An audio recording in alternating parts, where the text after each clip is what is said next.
یاد رکھیں آپ کا ہدف اگر بزنس سے آخرت ہے اور آپ چاہتے ہو کہ قیامت میں پیغمبروں کے ساتھ آپ کا حشر ہو, مسلمان تاجروں کے ساتھ, ابو بکر, عمر, عثمان, علی رضی اللہ عنہم, امام ابو حنیفہ بھی تاجر تھے, امام ابو حنیفہ کے تو سمندر میں بحری جہاز چلا کرتے تھے تجارت کے, امام بخاری تاجر, عبداللہ بن مبارک تاجر, سارے جتنے محدثین بڑے سارے تاجر.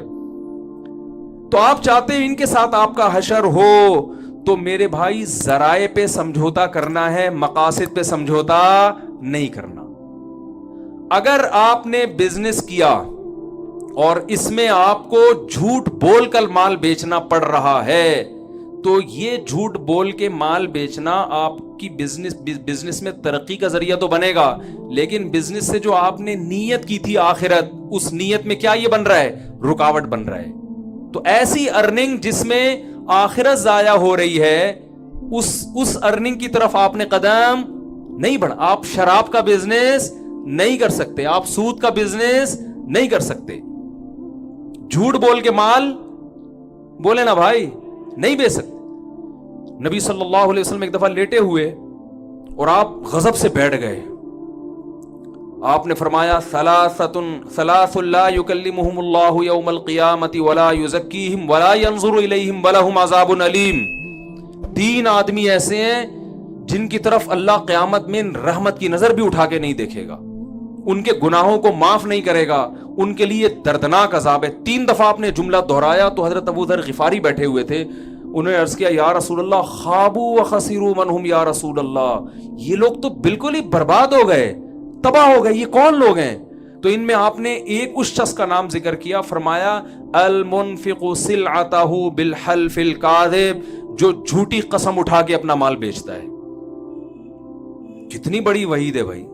آج ٹوپی کرانے کو ایک کمال سمجھا جاتا ہے, چونا لگانا, ٹوپی کرانا, یہی اس مارکیٹ میں یہی الفاظ چل رہے ہیں نا, الو بنا دیا, چونا لگا دیا, ٹوپی کرا دی, یہی کچھ چل رہا ہے. تو آپ نے تجارت کے دوران جھوٹ بولو بھائی نہیں بولو, اس سے ارننگ کم ہوگی, جتنی ہوگی اس میں برکت ہوگی. دیکھو برکت ایک الگ, یہ برکت کا انگلش میں ترجمہ نہیں ہے کیونکہ انگریز برکت کو مانتے نہیں ہیں. برکت کیا ہے؟ ایک آم کی گھٹلی زمین میں لگائی, لاکھوں آم پیدا ہو گئے حالانکہ نظر نہیں آ رہے تھے. تو اللہ نے قرآن میں فرمایا کہ اللہ ایسے لوگوں کے مالوں کو بڑھاتا ہے جیسے گندم کے ایک دانے سے 100 دانے پیدا ہوتے ہیں, ایسے اللہ تعالیٰ بڑھاتا ہے. ایماندار تاجر کا جو مال میں برکت اس سپیڈ سے ہوتی ہے, اتنی سپیڈ سے مال میں برکت ہوتی ہے. تو پہلا آپ نے التزام کرنا ہے کہ تجارت میں جھوٹ بولو بھائی نہیں بولو. رشوت دینا بعض صورتوں میں جائز ہے.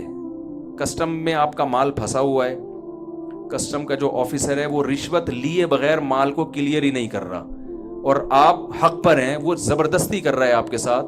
تو میں اس لیے جائز چیزیں بھی بتا دیتا ہوں کہ لوگ پھر کہتے ہیں یار 100% اسلام کے مطابق تو بزنس پھر ہمارے لیے ممکن ہے ہی نہیں. اب اگر کنٹینر آپ کا پھنسا ہوا ہے پورٹ پہ, کسٹم والے کہہ رہے ہیں کہ پیسے دو تو چھوڑیں گے, آپ کہہ رہے ہیں رشوت دینا حرام ہے, لینا بھی حرام ہے, تو اس کا مطلب پھر ظاہر ہے آپ کو یہ بزنس چھوڑنا ہی پڑے گا نا, وہ تو وہیں رہے گا قیامت تک, وہ ایلفی سے چپکا کے چلے جائیں گے. تو رشوت کا اصول یاد رکھیں. یہ میں اس لیے کہہ رہا ہوں کہ کچھ چیزیں لوگ ناجائز سمجھ رہے ہوتے ہیں, حقیقت میں اس کی گنجائش ہوتی ہے, تو وہ علماء سے آپ نے پوچھنا ہے کہ اس کی شرعاً کتنی گنجائش ہے کتنی نہیں. رشوت دینا بھی حرام ہے, لینا بھی حرام, لیکن جب دینے والے کا مقصد کسی کا حق ضائع کرنا, اور لینا تو ہر صورت میں حرام ہے, تو جب آپ کا مقصد کسی کا حق ضائع کرنا نہیں ہے بلکہ اپنا حق لینا ہے جو بالکل جائز حق ہے, تو پھر علماء کہتے ہیں کہ لینے والے کو گناہ ملے گا, دینے والے کو گناہ نہیں ملے گا. سمجھ میں آ رہی ہے آپ؟ تو پھر ایسی مجبوری میں علماء بھی کہتے ہیں بھائی اس میں وہ تو اس کا قصور ہے نا, وہ آپ کا جائز حق بھی آپ کو نہیں دے رہا. لوگ ہم سے مسئلہ پوچھتے ہیں یار گورنمنٹ میں میری جاب مل گئی ہے, میں اور امتحان پاس کر کے میرٹ کی بیس پہ میں گیا ہوں, وہاں صرف رشوت کی بیس پہ کسی نااہل کو لا کے بٹھایا جا رہا ہے, تو کیا ہمارے رشوت دینا جائز ہے؟ میں کہتا ہوں یار آپ کا جائز حق ہے, آپ اس کے اہل ہیں, وہ رشوت دے کے ایک نااہل آدمی کے آ جائے تو اس سے بہتر نہیں ہے کہ آپ کتے کے منہ میں ہڈی ڈال لی ہے نا, ٹھیک ہے نا, وہ چپ ہو جائے گا, تو آپ دے کے اپنا جائز حق وصول کر سکتے ہیں. تو اس لیے علماء سے پوچھا کریں کہ اس میں جو ہے نا کافی چیزوں میں تفصیل ہوتی ہے. تو پہلا کام کیا کرنا ہے بھائی؟ جھوٹ بولے نا بھائی نہیں دینا. دوسرا کام یہ کرنا ہے کہ تجارت میں چونکہ مذہب کا حصہ ہی ہے، فضیلت مذہب نے بیان کی، تو عبادت سمجھ کے کرنا ہے. اور عبادت تھوڑی اچھی ہوتی ہے، زیادہ اچھی ہوتی ہے. میں بڑے بڑے تاجروں سے ملا ہوں، ان سے میں پوچھتا تھا آپ اتنا بھی ہوں، کہہ رہے ہیں یار اتنی کروڑ ہماری آمدن ہے ماہانہ. میں نے کہا آپ یہ جو آپ کی ماشاءاللہ آپ 5 کروڑ کما رہے ہو، اس کو 20 کروڑ کر سکتے ہو؟ کہہ رہے ہاں اگر پلاننگ کریں بیٹھ کے کریں تو 20 بھی ہو سکتی ہے، لیکن چھوڑو یار جب اللہ نے اتنا دے دیا تو کیا ضرورت. تو میں کہتا ہوں یہ آپ 5 کروڑ چونکہ اپنے پیٹ کے لیے کما رہے ہو، اس لیے آپ اس کو بڑھانے کی فکر نہیں کرتے. آپ 5 کروڑ کو پلاننگ کر کے اگر 20 پر لے جا سکتے ہو تو بھائی 20 پہ لے جاؤ. وہ 15 کروڑ میں تو مذاق میں کہتا ہوں مجھے دے دینا، مذاق میں ہے حقیقت میں نہیں بھائی. وہ 15 کروڑ آپ اور اچھا کھا لو، آپ جناب مدارس بنا لو، آپ یتیم خانے بناؤ، آپ ہاسپٹل بناؤ، آپ ٹرسٹ میں دے دو، آپ ایک ٹرسٹ بنا لو. تو کیوں اپنی دیکھو غیر مسلم تاجر اپنی تجارت کو کبھی محدود بولے نا. یہودی کبھی کرے گا یار 5 کروڑ کما، چھوڑا یار. وہ کہے گا 5 کروڑ کے 25 کیسے ہو جائیں. ہاں اس 5 کروڑ کو ہوس کی بنیاد پہ اگر 10 کروڑ کرنا چاہتے ہو یہ شریعت میں پسندیدہ نہیں ہے. اور ہوس کی علامت ہے کہ پھر جائز ناجائز کی پرواہ چھوڑ دیتا ہے. جیسے ہمارے بہت سے سیاسی لیڈر ہیں 5-5 ارب کے اثاثے ہیں لیکن ان کی توند بھرنے کا نام نہیں لے رہی. وہ چاہ رہے ہیں کہ پھر دوبارہ آ جائیں. پھر تو اس پہ حیرانگی ہوتی ہے بھائی تیرا پیٹ اتنا سا ہے، موت کا کوئی بھروسہ نہیں کب آ جائے. تو ایسے شخص کے لیے ضرورت نہیں ہے. اس کے لیے حدیث میں آتا ہے نبی صلی اللہ علیہ وسلم نے فرمایا جسے 2 ٹائم کھانے کو مل جائے، سر چھپانے کے لیے جگہ مل جائے، جسم کسی بڑی بیماری سے پاک ہو جائے تو گویا پوری دنیا کی دولت سمیٹ کے اللہ نے اس کو دے دی ہے. تو اب ہوس کرنے کی اجازت نہیں ہے. تو اگر ہوس کی بیس پہ آپ 5 کروڑ بھی کما رہے ہو تو غلط ہے، اور ہوس کے بغیر 5 ارب بھی کما رہے ہو تو اس کو 10 ارب پہ لے کر آؤ آپ. کیونکہ دنیا کی لگام مسلمانوں نے اپنے ہاتھ میں لینی ہے. تو یہ لگام دنیا کی اپنے ہاتھ میں لینے کے لیے 8-10 کروڑ کی تجارت کافی نہیں ہے. تو بڑھاؤ اس کو. ہاں اعتدال ضروری ہے کہ اتنا اس میں فکر نہ ہو جائے کہ نمازیں ضائع ہوں، صحت خراب ہونا شروع ہو جائے، بیوی بچوں کو ٹائم ہی دینا چھوڑ دیں. ایک ابھی واقعہ سامنے آیا، ایک صاحب سارا دن بزنس میں لگتا تھا ان کا. صبح جب گھر سے صبح نکلتے بچے سو رہے ہوتے تھے، جب گھر آتے تو بچے سو چکے ہوتے تھے، سارا دن دکان پہ. تو ایک دن بچوں کی آنکھ کھلی، امی سے پوچھ رہے ہیں یہ صاحب کون ہے جو بغیر پوچھے گھر میں آ جاتے ہیں. اور تو ایسا نہ ہو، وہ تو عبادت کرنے کی اجازت نہیں ہے اتنی زیادہ کہ آپ سب کے حقوق ضائع ہونا. تو بعض تاجروں نے ہوس میں، یہ نہیں کہ آخرت کے لیے، دنیا کی ہوس میں تجارت کو اتنا مسلط کر لیا کہ دماغ ان کا ہر وقت کھوپڑی ان کی گھومتی رہتی ہے، نہ صحت کی پرواہ نہ ان کو بیوی بچوں کی پرواہ، پاگل ہو گئے. اجملوا فی الطلب وتوکلوا علیہ، حدیث میں آتا ہے کمانے میں اعتدال سے کام لو اور اللہ پہ توکل، کہ اتنے گھنٹے میرے لیے اس کام میں صرف کرنا میری صحت اجازت دیتی ہے، بس اس کے بعد اللہ پہ توکل کروں گا کہ اسی میں اللہ مجھے انشاءاللہ نواز دے گا. پلاننگ پہ زیادہ زور لگاؤ، ٹھیک ہے نا. زیادہ ہدف کس کو بنانا ہے؟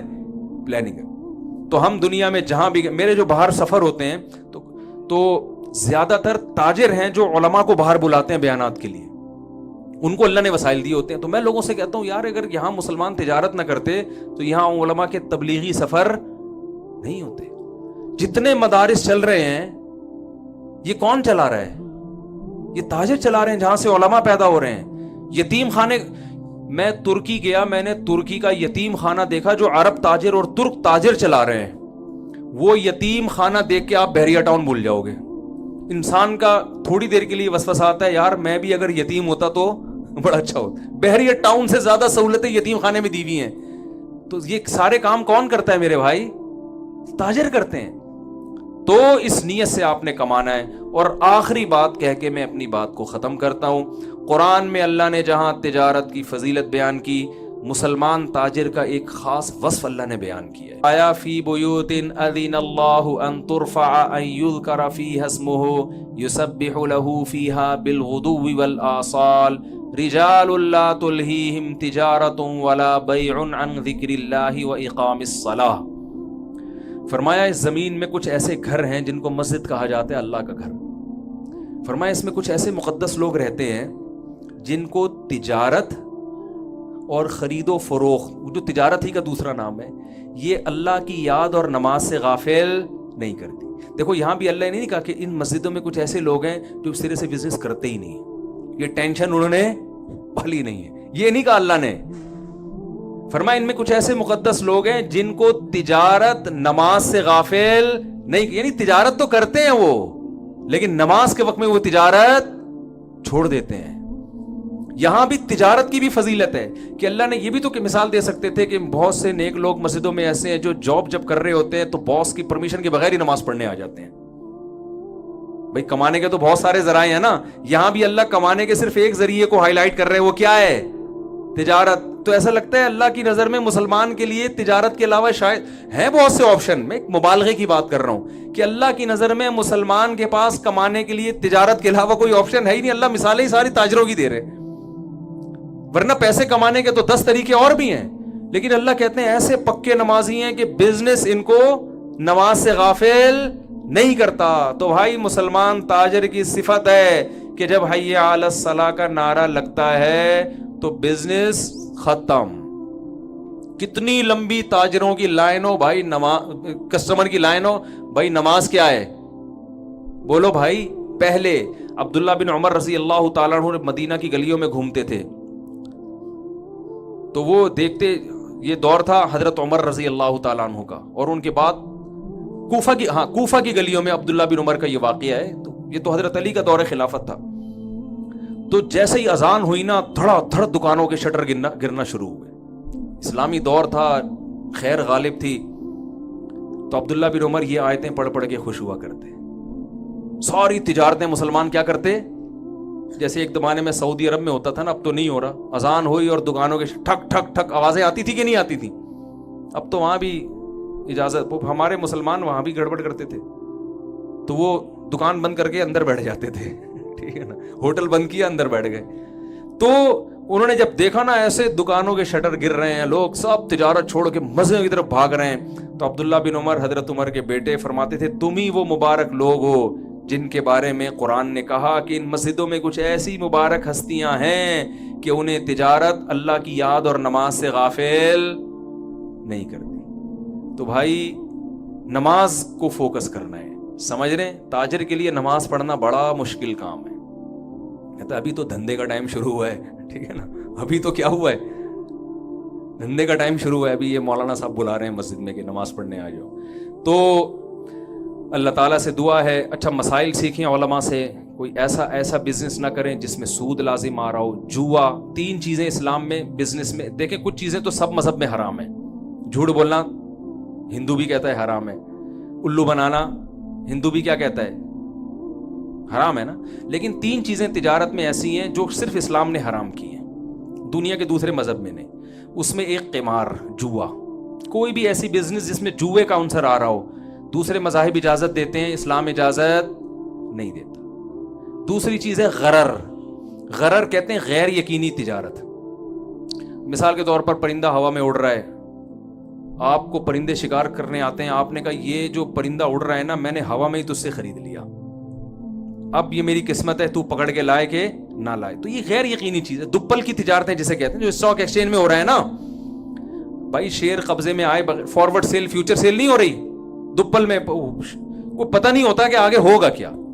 اسٹاک ایکسچینج میں شیئرز کی خرید و فروخت جائز ہے, لیکن اس کے کچھ اصول ہیں, ان اصولوں کے تحت بزنس ہوگا تو جائز ہوگا. یہ جو فارورڈ سیل اور فیوچر سیل ہو رہی ہے نا, کہ اگر ہفتے کے دن اس شیئر کی اتنی قیمت بڑھ گئی تو تم مجھے اتنے پیسے دے دینا, کم ہو گئی تو میں تمہیں اتنے پیسے دوں گا. یہ جو فورکس ٹریڈنگ ہو رہی ہے, کچھ سونا خرید کے بیچنے, نہ سونا آپ کے پاس آیا نہ آپ نے بیچا, ٹوپیاں کرانے کے علاوہ اور کوئی کام فرضی ہے نا. یہ غرر, جس میں غرر ہوگا یہ تو قبضے سے پہلے بے ہے اس لیے ناجائز ہے. یہ غرر کی مثال میں نہیں آتا, لیکن غرر غیر یقینی, میں ایک آسان لفظوں میں سمجھا رہا ہوں, علماء کی اصطلاح میں مشکل ہو جائے گی, تو یہ بھی جائز نہیں ہے. تیسرا ہے سود.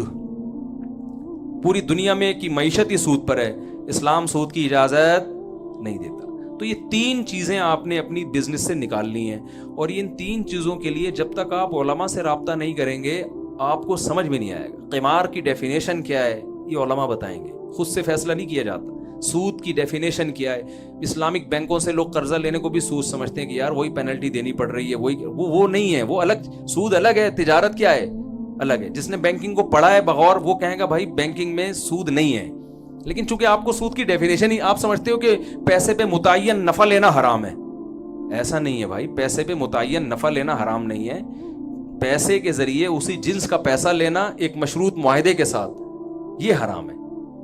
تو یہ پھر لمبی تفصیل ہو جائے گی اس کی، تو خلاصہ یہ کہ آپ نے مسائل کا علم کس سے سیکھنا ہے؟ بڑے بڑے دینی مدارس ہیں، وہاں مفتیوں سے ملیں، پوچھیں بھائی کیسے کوئی سود نہ ہو جائے، زکوٰۃ نکالنی ہے اور اپنے مال میں برکت کے لیے صدقات و خیرات بھی کرنے ہیں۔ نبی صلی اللہ علیہ وسلم نے فرمایا صدقہ کبھی مال کو کم نہیں کرتا، تو مال بڑھانے کا نسخہ ہے کہ صدقات و خیرات کیے جائیں۔ اللہ تعالی ہم سب کو سمجھنے کی، عمل کرنے کی توفیق عطا فرمائے۔